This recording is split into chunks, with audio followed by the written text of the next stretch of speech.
Coming up in this episode of In Clear Focus. Semiotics is about understanding culture and its effect on the individual, whereas instead of asking what's all this interesting stuff inside people's heads and how can we get it out, we instead ask, how did it get in there in the first place? Where did all these attitudes and perceptions and beliefs come from? You're listening to In Clear Focus, fresh perspectives on the business of advertising, produced weekly by Big Eye, a strategy-led, full-service creative agency growing brands for clients globally. Hello, I'm your host, Adrian Tennant, Chief Strategy Officer at Big Eye. Thank you for joining us today. This month, we're looking at the role that distinctive assets play in long-term brand building.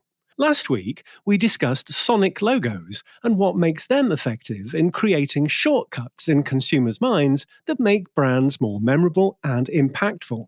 This week, we turn our attention to distinctive brand assets in retail settings, with the third episode in our Big Eye Book Club series in partnership with our friends at Kogan Page Publishing. Today, we're looking at a little-known and definitely underutilized research power tool, Semiotics. To explain what Semiotics is, how it can help marketers identify emerging consumer needs, yield a host of revenue-generating marketing ideas, and create more meaningful shopper experiences, it's my pleasure to be speaking with the preeminent authority on commercial semiotics, Dr. Rachel Laws. Rachel has over 2 decades of marketing experience, providing brand and marketing strategy to clients globally, including Unilever, Procter & Gamble, Kraft, Diageo, and Nike, among many others. Rachel is also the author of our featured Big Eye Book Club selection this month, Using Semiotics in Retail, Leverage Consumer Insight to Engage Shoppers and Boost Sales. A regular international conference speaker, Rachel is also a fellow of the Market Research Society and the author of Using Semiotics in Marketing, published by Kogan Page in 2020. Today, Rachel is joining us from her home in London, England. Rachel, welcome to In Clear Focus. Thank you. Thanks for having me on the show. Well, your first book, published in 2020, is entitled Using Semiotics in Marketing. Barely 2 years later, and your second book, Using Semiotics in Retail, is out. Congratulations. Rachel, what prompted you to focus on retail for this book?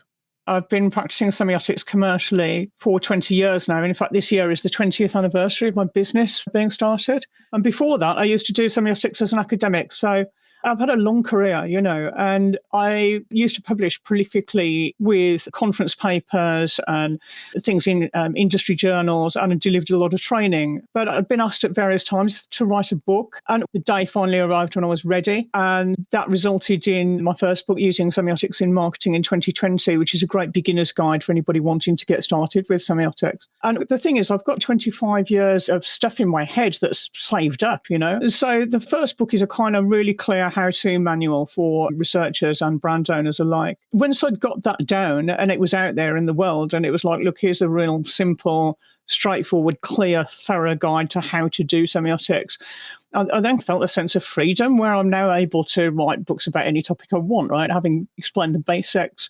And so I just picked on retail for the next one because it is changing so rapidly, and also because I wanted to write about the future, which is unfolding as we speak, because retail is largely controlled and directed by businesses rather than consumers.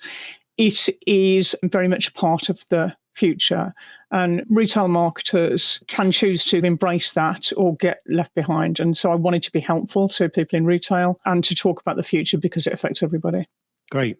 So Rachel, how do you define semiotics? And what should I refer to you as? Are you a semiotician or a semiologist?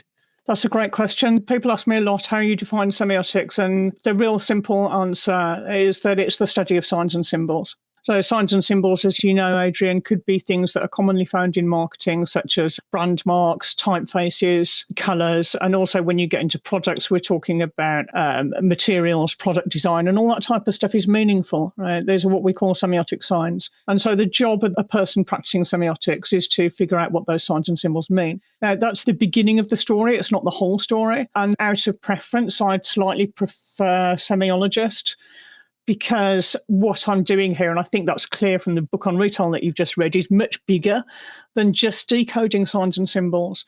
And so semiotician, to me, implies something like being a technician or even an engineer, where you're kind of manipulating small components of things. But in fact, semiotics is an entire branch of Western philosophy. It's so much larger than decoding signs and symbols, although it certainly includes that. And so I generally prefer semiologist because it gets closer to grasping the size of the project. Well, most traditional market research methods are rooted in psychology. Could you explain briefly how semiotics differs? Yes, I would love to do that. So I am a psychologist, that's what my PhD is in. So I feel confident in saying that the market research industry has, throughout most of its history, relied heavily on ideas and tools as well, which are imported from psychology. So what I mean by that is that psychology, generally speaking, will take the view that we're all individuals, we've all got our own unique personalities, and we're all different from each other. And most importantly, there's a whole lot of interesting but secret stuff locked away inside our heads. So attitudes, beliefs, perceptions, motivations, brand preferences, and all that stuff, right? And so the project of market research has been to try and get that stuff out of people's heads. So it's become known as the inside-out model. And the way it does that is by deploying various tools borrowed from psychology, such as carefully crafted survey questionnaires and perhaps projective techniques used in qualitative situations and things like that. That dominated market research for the longest time until very recently. Much more recently, a different paradigm has found its way into the system, and I'm glad to say that I've been able to be a part of that, which instead of asking what's all this interesting stuff inside people's heads and how can we get it out, we instead ask, how did it get in there in the first place? Where did all these attitudes and perceptions and beliefs come from? So the answer usually is taken to be, well, they come from the surrounding culture of which each individual consumer has no choice but to be a part. So there's no escape from the supermarket, as I'm fond of saying. So these new methods which focus on consumer culture as the cause and origin of people's attitudes, beliefs, and brand preferences. There's a family of methods here. Ethnography, when it's done well, is part of that family. Discourse analysis is part of that family. Semiotics stands out in that family for its focus on visual images. And so semiotics is about understanding culture and its effect on the individual, whereas traditionally human psychology is about the individual and their behaviour in a more isolated way. Using semiotics in retail is organized into 4 parts. In the first, you provide examples that illustrate how semiotics can be applied to solve real-world retail challenges. Rachel, could you talk us through one case study where you use semiotics to help a retailer who is struggling to attract customers into their store? Yes, I would love to do that. There's a story which I included in this book on retail, which is heavily anonymised for reasons which will become clear, but is exciting a lot of attention. So here's the story, okay?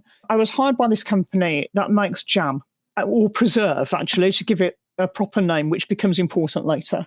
So it was a great product. It was a high quality, rich, exciting range of flavours, really nice brand story as well accompanying the product. So it was all about elegance and European history. And there was actually pretty good awareness of the brand as well. People generally like the product. So it all sounds great. And then the company invested quite a bit of money in renting a shop. You know how all European cities have an old town quarter, don't they? Where tourists can go and admire the historic buildings. So they'd rented a shop in the old town of this historic European city. And they spent a load of money designing the store to make it look dignified and classy and premium, and to justify the quite high prices that they were charging. And so they made a lot of design decisions based on that ambition. And they used a lot of black on the walls and the shelving. They used some gold lettering, but sensibly did not go over the top with the gold. So it was quite sparing, which is a good sign of premium. The floors were nice creamy stone tiles. And even the sales assistants had an air of dignity about them with their smart black suits. Okay. And in the window outside, there was rather a dignified arrangement with some jars of jam on plinths, flanked by curtains. And there was even a portrait of somebody who might have been the company's founder. So it was all very careful stuff. The problem was that it just wasn't performing. This store was just not performing as well as expected.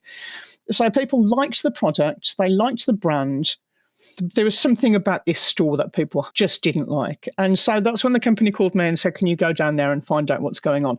And that, Adrian, is quite common. And it's often how people will come to my door, is there'll be some issue that they can't quite detect what the problem is, and they'll bring it to me to try and solve it. So I went down there and took some photos, and I had a hunch that all was not well as I was looking around. But what you really want to do with this type of a project is take as many still photos as possible, reserve your judgment until you get back to your desk, and you can start to follow up some hypotheses.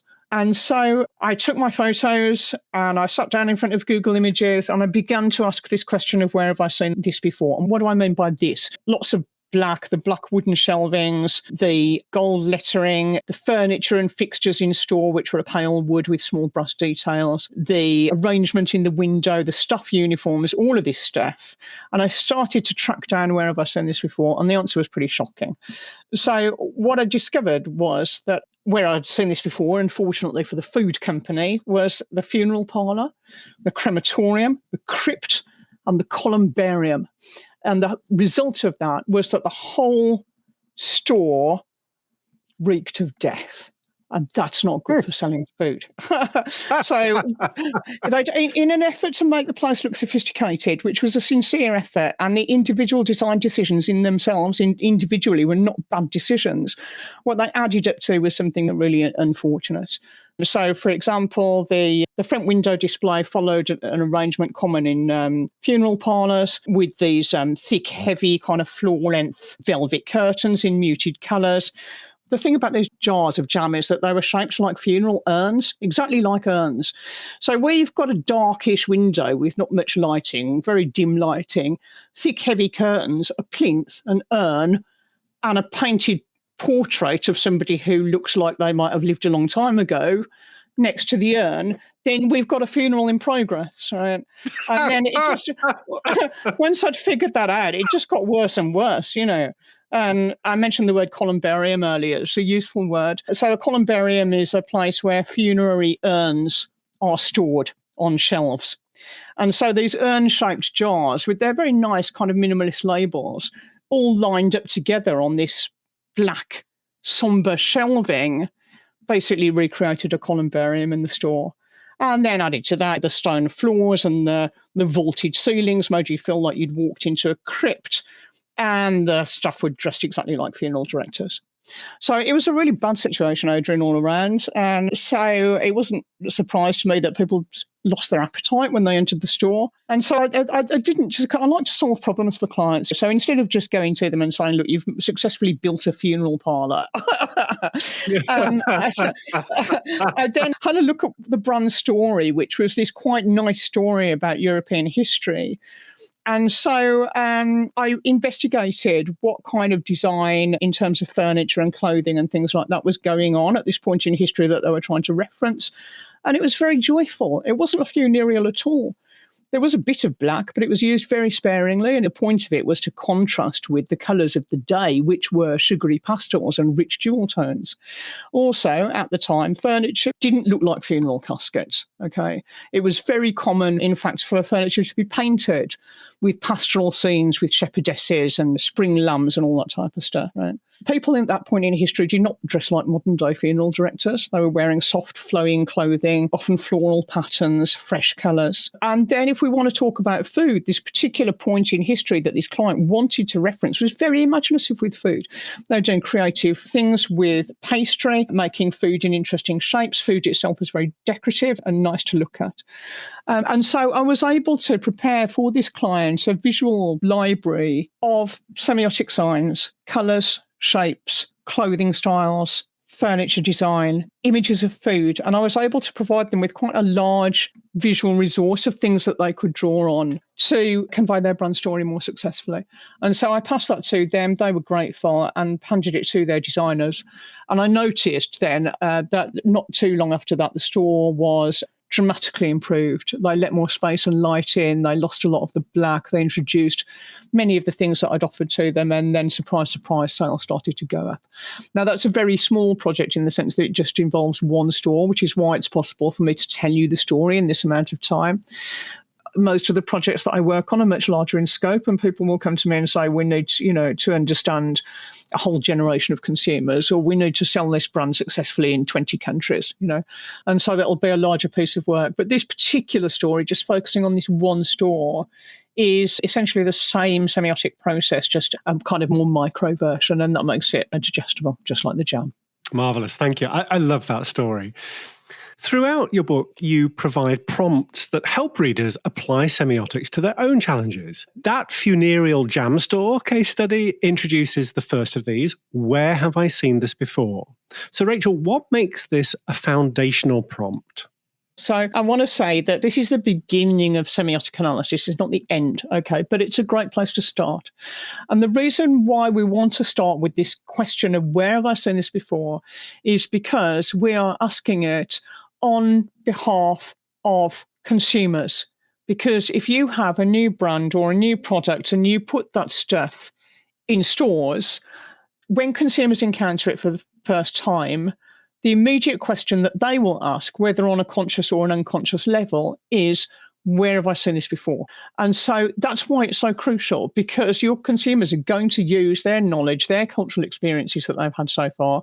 For example, they're going to use their knowledge of funerals that they've attended to make a decision about what this new thing is supposed to mean. Make sense? Yeah, completely. Let's take a short break. We'll be right back after these messages. I'm Seth Segura, VP and Creative Director at Big Eye. Every week, In Clear Focus addresses topics that impact our work as creative professionals. At Big Eye, we always put audiences first. For every engagement, we commit to really understanding our clients' prospects and customers. Through our own primary research, we capture valuable data about people's attitudes, behaviors, and motivations. These insights inform our strategy and guide our creative briefs. Clients see them brought to life in inspiring, imaginative, brand building, and persuasive activation campaigns. If you'd like to put Big Eye's audience-focused creative communications to work for your brand, please contact us. Email info@bigeyeagency.com. Big Eye, reaching the right people in the right place at the right time. Each month, in partnership with our friends at Kogan Page, the Big Eye Book Club features interviews with authors who are experts in specific areas of marketing. December's featured book is Social Selling: Techniques to Influence Buyers and Changemakers by Timothy Hughes. In Clear Focus listeners can save 20% on a print or electronic version of the book with exclusive promo code BIGEYE20. This code is valid for all products and pre-orders and applies to Kogan Page's free ebook offer. To order your copy of Social Selling, go to koganpage.com. That's KOGANPAGE.com. Welcome back. I'm talking with Dr. Rachel Laws, a futurist, marketer, and the author of this month's Big Eye Book Club selection, Using Semiotics in Retail. In the second part of Using Semiotics in Retail, you focus on people, or as we prefer to call them in retail market research, consumers, and specifically the things that people want and the ways in which they want them. So, Rachel, how can semiotics provide insights into consumers' wants and desires? What we've been talking about up to now with the things like, does this place look like a funeral parlour?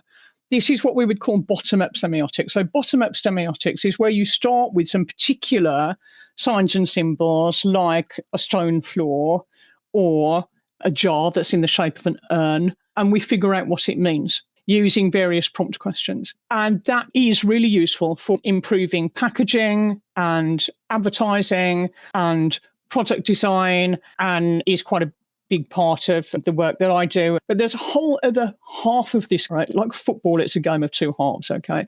So the other half of the game is top-down semiotics or big semiotics. So what does this mean? Top-down semiotics, instead of starting with some individual sign or symbol like a stone floor, you're instead starting with something like values or abstract concepts. So one area in which I'm doing a ton of work at the moment is diversity and inclusivity. So these are concepts, right? Inclusivity is a concept. It's not a material object, okay? It's an idea which is historically and culturally specific.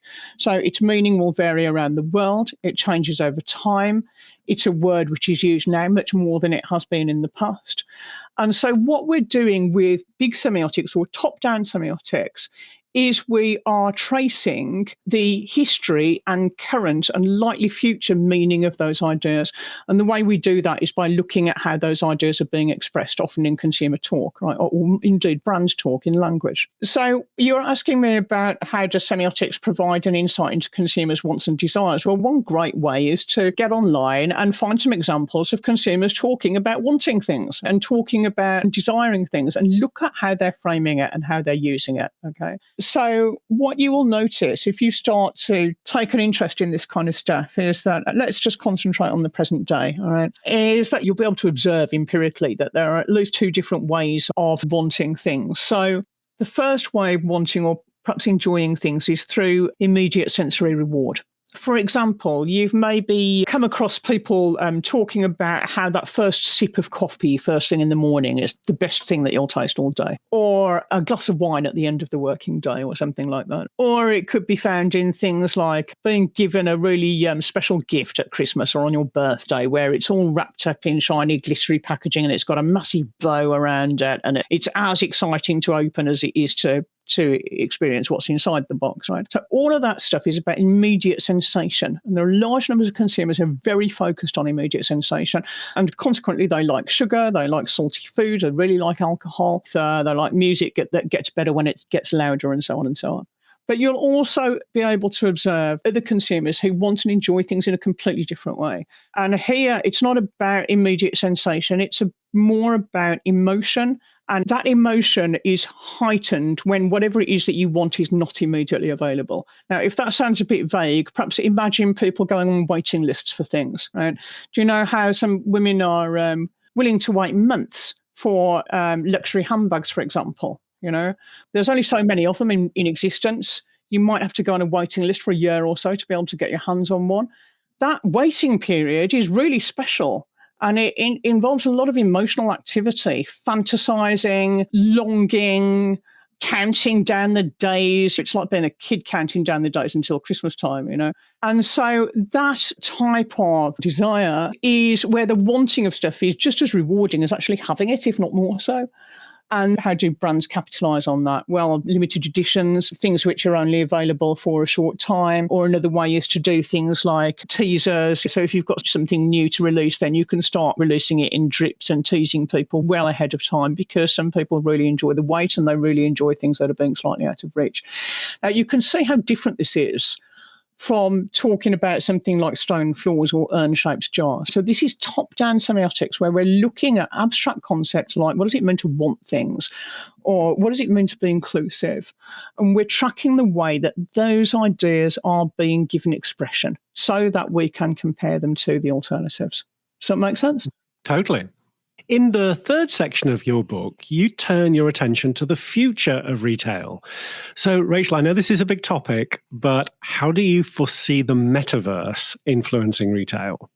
Yeah, it's a really big one. And so clearly there's a lot of concern right now amongst owners of kind of traditional brick and mortar stores about what the future is going to hold. And then we've also got larger organisations like the big FMCG companies who are not themselves retailers, but who depend heavily on retail for their businesses to succeed.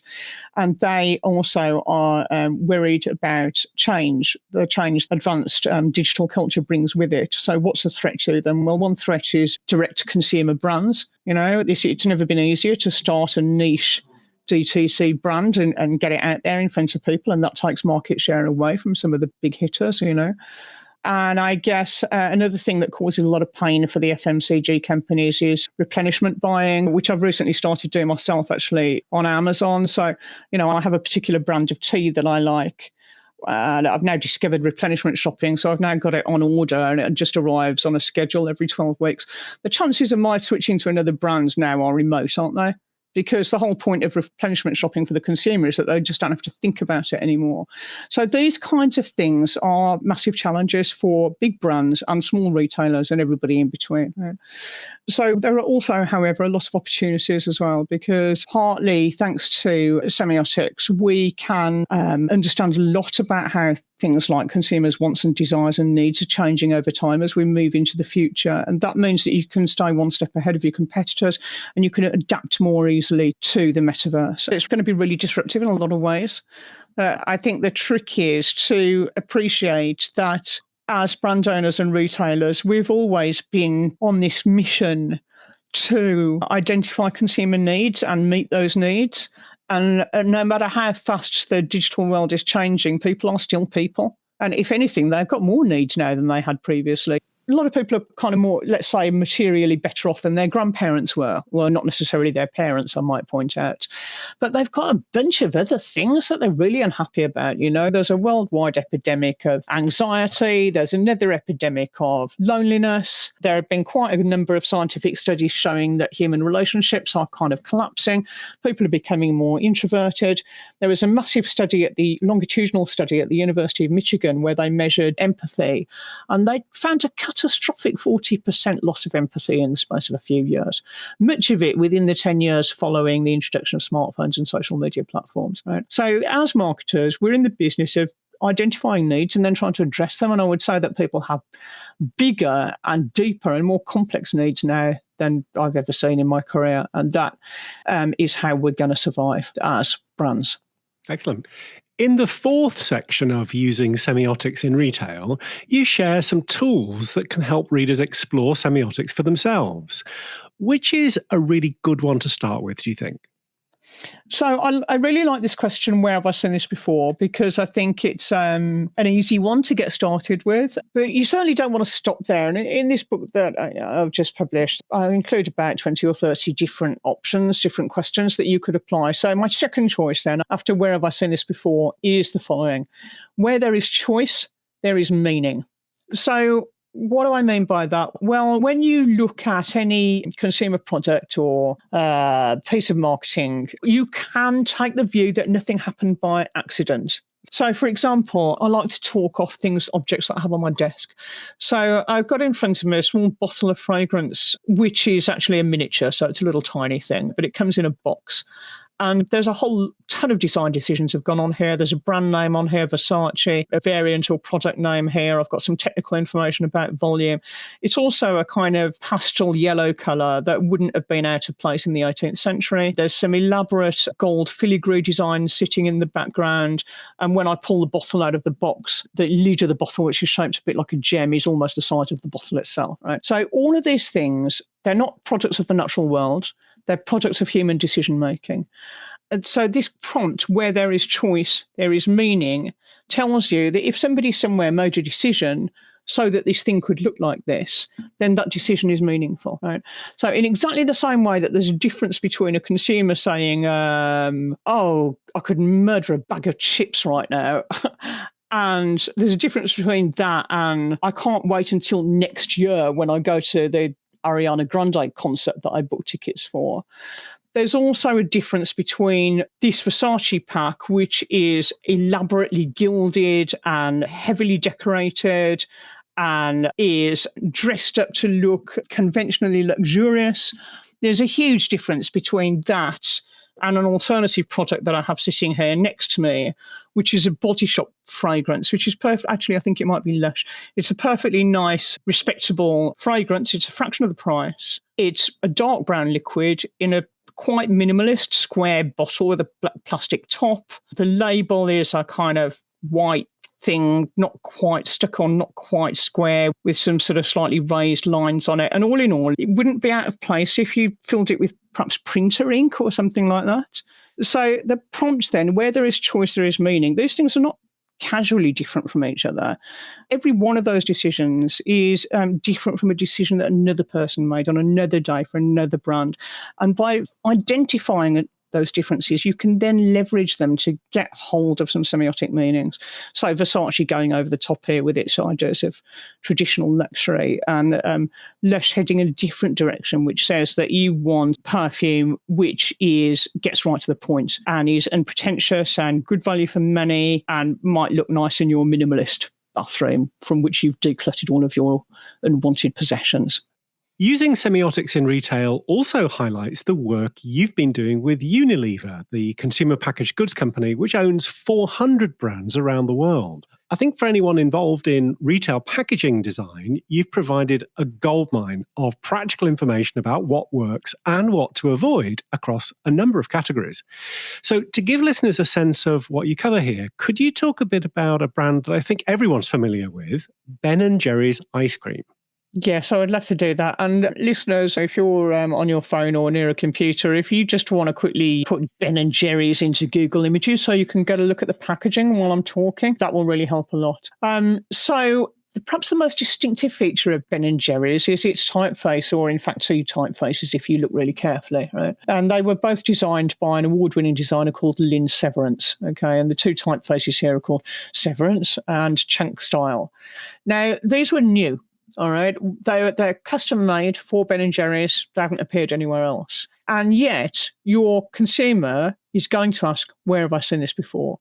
And the answer to where have I seen this before is another typeface, which is not proprietary and which everybody has seen, which is called Cooper Black. Now, Cooper Black has something in common with both of these two typefaces. They're fat letters, they have serifs, but they're quite thick and rounded.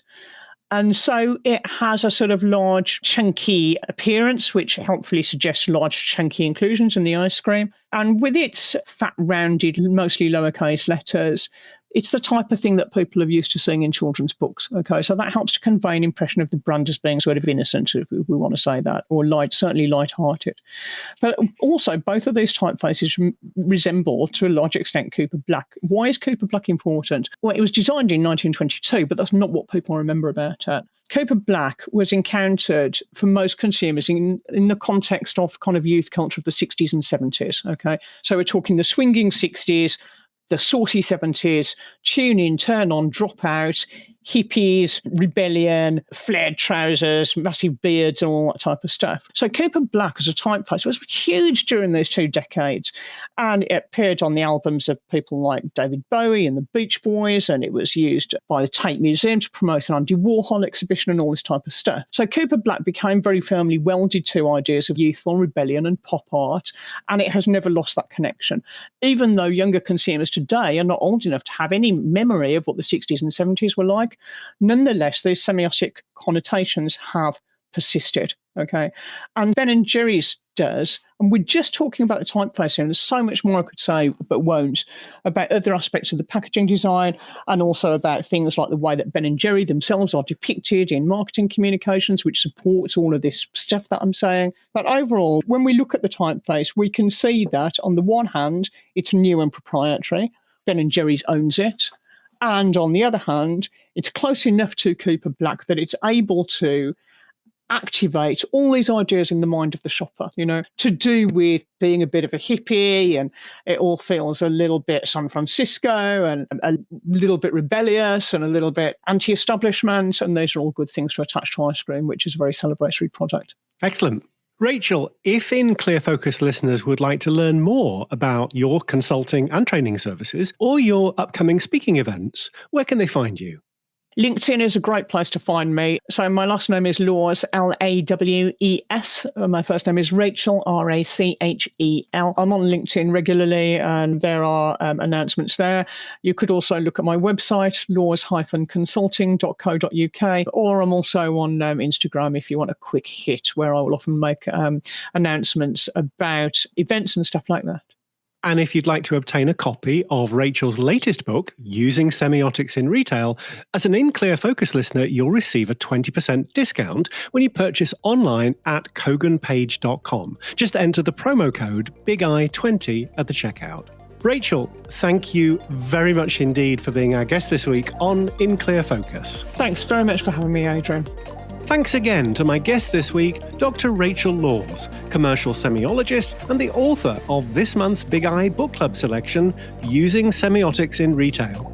As always, you'll find a full transcript of our conversation along with links to the resources we discussed on the Big I website at bigagency.com under Insights. Just select Podcast. And if you enjoyed this episode, please consider following us wherever you listen to podcasts, submit a review, or tell a friend about In Clear Focus. It really helps us out.